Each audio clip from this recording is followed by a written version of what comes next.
Cruise news time. Some interesting stories today. A story of a disgruntled couple that they want a full refund for their cruise from Celebrity Cruises. Did you know there's 3 cruise lines that you can go au naturel on? Well, topless. Well, topless for the ladies. I guess you can go topless for the dudes on all cruise. 3 ladies topless cruise lines I'm going to tell you about. Also, a big thing coming out. The King returns. The King returns. And have you heard about Royal Caribbean's new approach to how many unvaccinated guests they're going to allow on board? Well, they're articulating it now. Interesting. Cruise news. Let's talk about it.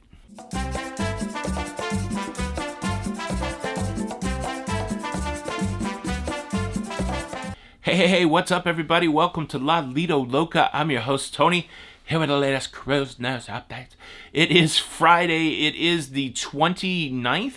The 29th of July. It's the last day. That's why I'm wearing black. It's the last day of my cruise. My last day in my tiny cabin. And I've got so much more to say about that. But it will not be in this video because we got to talk about the cruise news.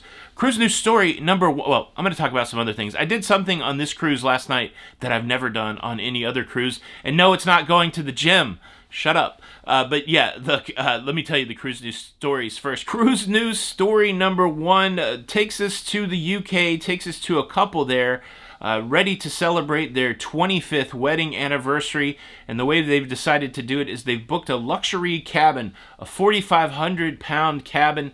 That's how much it cost. That's not how much it weighed. A 4,500-pound cabin on a Celebrity cruise ship leaving from Rome. Very, very romantic. Well, my 20th anniversary, I can't digress too much. What should I do for my 20th anniversary? So the deal is they have to fly to Rome. They leave the UK, they fly to Amsterdam, they take a connecting flight to Rome, and they get to Rome fine, and they're there to board the Celebrity cruise ship. Unfortunately, their luggage did not make it to Rome. KLM, the airline, lost their luggage somewhere in that transfer between Amsterdam and Rome, and they boarded the cruise ship irregardless, attempting to have the wonderful time that they had made for themselves in their head. And they had to go through some things like borrowing clothes from strangers. The poor lady, they only had the clothes on their back. And so this was the scenario that they settled into as they started their cruise. From their side of the story, somewhere along the way, Celebrity had kind of affirmed to them that their luggage would be reunited with them. And so this is the hope and the anticipation they worked with. But as the cruise went on, it became more and more apparent that they would not be reunited with their luggage. And they got upset. At one point, wanting to leave the cruise, Celebrity notifying them that they could do that, but it would cost them £400 each to go home. And this became untenable. The poor lady became stricken with IBS, had to go to medical with the irritable bowel syndrome. And they said very plainly in their story that Celebrity did compensate them, giving them a £3,000 future cruise credit, and also allowing them to eat specialty dining every night, complimentary, gratis, free. The lady also noted that she talked to other people on the cruise ship whose luggage didn't make it, and they weren't given the same compensation. And this became part of their story too, this conversation between the haves and have-nots, the people that were very well compensated versus the people that weren't very well compensated. I've got a story about that, but we won't dig deeper into that. And so that's the story, and for me, the way I look at it at the high level, airlines lost the luggage, but now the cruise line is the villain. Celebrity is now the villain in this story, at least in their telling of the story, because they want a full refund, as if somehow it's Celebrity's fault that the luggage got lost. Again, I don't know what agreement was made between these folks and Celebrity about the returning of their luggage. Did the luggage show up and Celebrity didn't return it, and therefore it's on them? I don't know. I don't know. This just seems crazy. I mean, I know that the idea is that when you're done wrong, everybody wants their money back. You see it time and time again. But is there some circumstances where you shouldn't ask for all of your money back? Do you think this is a reasonable request from this couple to say, look, the airline lost my luggage, but cruise line, give me all my money back? And look, this is another reason why you might want travel insurance. Travel insurance will pay for your lost luggage. So that you don't run into this. Let me tell you one story real quick about the compensation factor. Early on in our cruising days, we were on, I believe, the Carnival Elation. And it's so funny if you go back, and we actually made vlogs of this. We were cruising with some friends of ours, and their cabin flooded. their cabin flooded early in the cruise, and they were bumped up to a nicer cabin. So it was an interior cabin. They were bumped up to a balcony cabin, and they got some onboard credit. They got compensation for that. Now, fast forward a few days to the day before the last day of the cruise, and our cabin flooded. And we did not receive the same compensation. Now, I think it's because there weren't any more balconies available, which is understandable, but we got moved from a cabin that was flooded to a cabin that didn't have air conditioning, and the only compensation that we got was like a meal upgrade at the main dining room, like a $20 meal upgrade at the main dining room. So I've definitely felt that whole scenario of, hey, how come I didn't get the same compensation as somebody else? That seems like that should be consistent. I think that should be consistent, but maybe they use a lot of different factors to determine compensation. Like I said, our friend's cabin flooded early in the cruise, and so that's many days of them being inconvenienced. Maybe they looked at our scenario and said, well, these folks are only out for, but it was a pain either way. But have you ever had a weird compensation thing? Have you ever had your luggage lost? Just to put a bow on all of this, do you have any stories that fit into this type of scenario? I would love to hear your crazy lost my luggage, not fairly compensated story, overly compensated story in the comments below. It's Friday, man, and I'm not even caffeinated yet. You know what I've been drinking? I've just been drinking water. I'm watered up. I feel like I'm very well hydrated. Cruise news story number 2. Let's talk about being topless. Topless. T-O-P-L-E-S-S. There's 3 cruise lines that you can be topless on, that you can do topless sunbathing. Number 1, Virgin Voyages. I kept getting weird comments on my review of Virgin Voyages, like, did you ever go to the Perch? Did you ever? I get these weird. Look, let's be honest. I get some of the weirdest, pervious comments from dudes. Like I don't. In my mind, I'm like, are these old pervy dudes? But I just can't. If you go and look through, I mean, I guess yeah, that's what it seems like. The weirdest stuff. Like the day that I wore the pineapple shirt just to see what kind of reaction I would get. The majority of comments were like from dudes, like, "Hey man, you got a pineapple shirt on. What does that mean?" It's so bizarre. But either way, I kept getting that comment on Virgin. Have you gone to the Perch? I did not go. I didn't see any topless sunbathing on the Virgin Voyages cruise. Yeah, so if you want to tan au natural, you can do that on Virgin. You can also do that on Celestial cruises, which I don't know much about Celestial cruises. It sounds like one of those elevated luxury lines, probably over there in Europe. And then finally, and the one that's going to be interesting as we move into the next year, Costa Cruises allows topless sunbathing, and it begs the question, now that Carnival will have its own Costa cruise ship, Costa by Carnival, I wonder if they'll have topless sunbathing on that. I don't know. Again, since 83% of the people that watch the show here, I guess we have to put it through the American lens. When we're talking about topless sunbathing, we're only talking about the ladies. Dudes can go shirtless almost anywhere, probably including the buffet, but it's only a challenge when the ladies are topless. So, yeah, I guess I've opened the door for a bunch of dudes to comment about that, but come on, boys, let's talk about it. I should have wore the pineapple shirt today. I don't know. Are you a topless sunbather, or is this something that repulses you? Again, my only thing is keep it away from the kids, that kind of thing.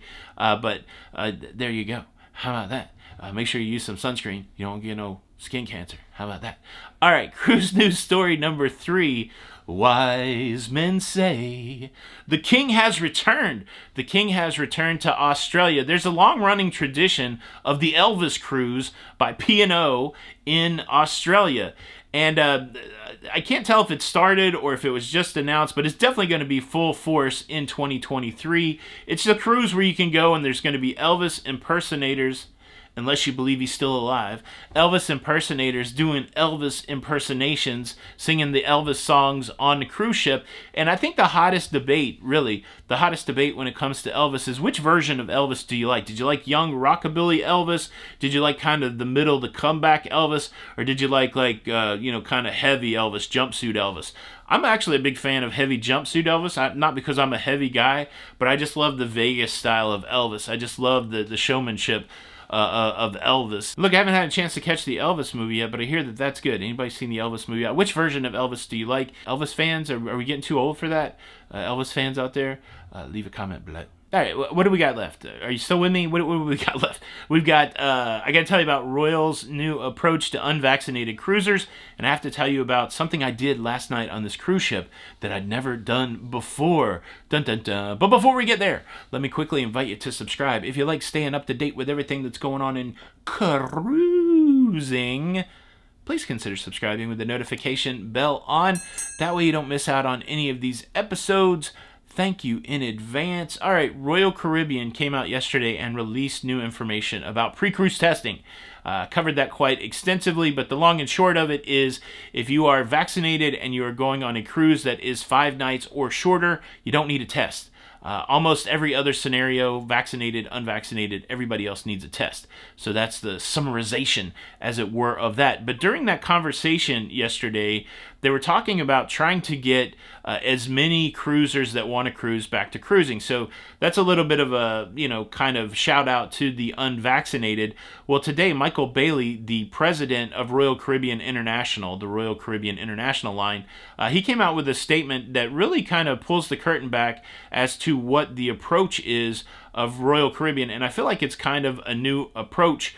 Let me read the statement from Michael Bailey real quick, and then I'll give some comment. Michael Bailey said this: "Today, finally, we announced a change to the testing requirement. Effective August the 8th, there is no requirement for vaccinated guests to test for any cruise 5 nights or less.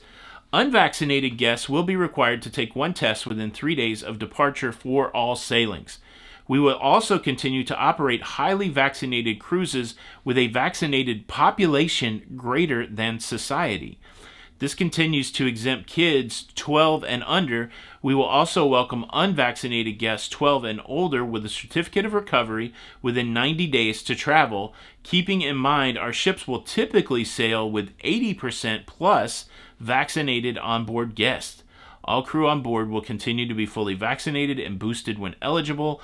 Over the coming weeks, as we evaluate these changes and discuss further changes with the destinations we visit, our intention is to further relax testing requirements." So the new interesting approach that Royal has taken is they want their ships to be more vaccinated than what you see in the general population. Now, the general population, I think the latest vaccination numbers are around 65%, maybe more. 65% of the population is vaccinated. And so what Michael Bailey goes on to say is that he believes that they'll be sailing at about 80% plus vaccination rate. But that 80% plus is less than the vaccination rate of 90% that many cruise lines have been trying to hit during the cruise restart. So peeling all the layers of that back, it should mean that there will be more space on Royal Caribbean International ships for unvaccinated passengers. That's certainly an interesting approach, interesting to tie it back to how vaccinated the population is. So there you go. I think for people that are unvaccinated wanting to cruise on Royal, that should sound like good news, or at least it sounds like more people will be able to cruise unvaccinated. One more thing about Royal, though, that I didn't even tease. They had their earnings call yesterday. They only lost $500 million. Oddly, in this post-pandemic world, that is a good story. They lost $500 million in Q2. However, the big story coming out of that is they are projecting profitability for Q3. They have a positive cash flow right now, which is the first time since the coming back, and they do anticipate that they will earn money at the end of Q3. All right, so the thing that I did on this cruise last night that I've never done before is I ate at a Brazilian steakhouse. There's a lot of great specialty dining here on the NCL Getaway, but I've eaten at most of them. I've eaten at the Steakhouse Cagney's. I've eaten at La Cucina, which is the Italian spot. I've eaten at the French restaurant Le Bistro. And so my cruise included one specialty dining night, and I went to Moderna, which is the Brazilian steakhouse. Let me say this. If you love a Brazilian steakhouse, you would have had a good time last night. If you've never been to a Brazilian steakhouse, the way it works is this. You have a salad bar. They invite you to go and fill up on the salad bar, and they hope that you're so full that you won't eat the luscious meats that they bring around. No, I'm just kidding. They did have a wonderful salad bar, and then when you're done with your salad, they give you this little placard, and when you flip it over from red to green, that means that you are ready for an onslaught of cooked meat. to come to your table. They bring all this meat by your table on a skewer. They cut off the meat for you. You grab it with a little tong there, and it's a variety of meat. They had the chicken, they had the lamb, they had 3 or 4 kinds of beef, they had stuff wrapped in bacon, they had roasted pork. Sadly, I did not get a roasted pineapple. I posted that I was going to this restaurant, and I didn't read the comments before I went to the restaurant. I read it after, and they're like, make sure you get the pineapple. I didn't know about that. It wasn't an upside down pineapple. All you pervs out there. But yeah, it was good. So let me say this. Every Brazilian restaurant I've gone to, and that's a big blanket statement, I will say almost every Brazilian steakhouse that I've gone to, the chicken's been dry. So if you go to a Brazilian steakhouse, skip the chicken.